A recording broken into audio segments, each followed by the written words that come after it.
ნუ თუ არ იცით რომ ვისაც თავს მისცემთ მორჩილ, ვისაც, რასაც კი არა, ვისაც მორჩილებისთვის, ანუ ეშმაკს და ცოდვას, მისი მონები ხართ, ვისაც მორჩილებთ, ან ცოდვის მონები, რა არის ცოდვა?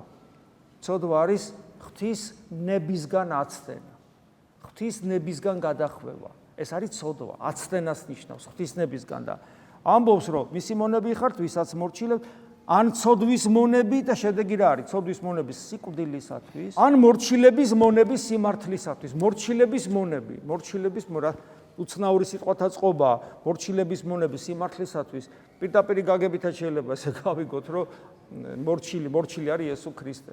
დამორჩილდა ვიდრე სიკვდილამდე. ანუ ქრისტეს მონები და სიმართლისათვის და ეს არის სიმართლე. ეს არის სიმართლე. ეს არის ნამდვილი. და აქ ადამიანი თავისუფლდება მონობისგან. მადლობა ღმერთს, რომ ოდესღაც ცოდვის მონები გულით დაემორჩილეთ იმ მოძღვრებას, რომელსაც უძღვენით თავი. აი საინტერესოა, რამდენად მეკუთვნის მე ეს სიტყვა.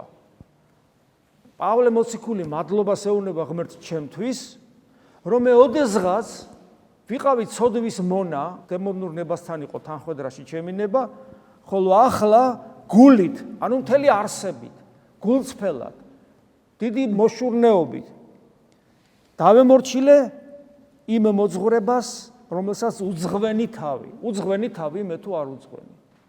დავემორჩილე ამ ქრისტიანულ მოძღვრებას, ანუ ქრისტეს მოძღვრებას თუ არ დავემორჩილე. ეს მთელი გულით გავაკეთე თუ არ გავაკეთე. და თუ ეს ყველაფერი ისეა, როგორც პავლე მოციქული ამბობს, პავლე მოციქული ჩემს გამო ღმერთს მადლობს, რომ კიდევ ერთი ადამიანი შეიძინა სასუფეველმა, მაგრამ ვარ თუ არა მე ასე.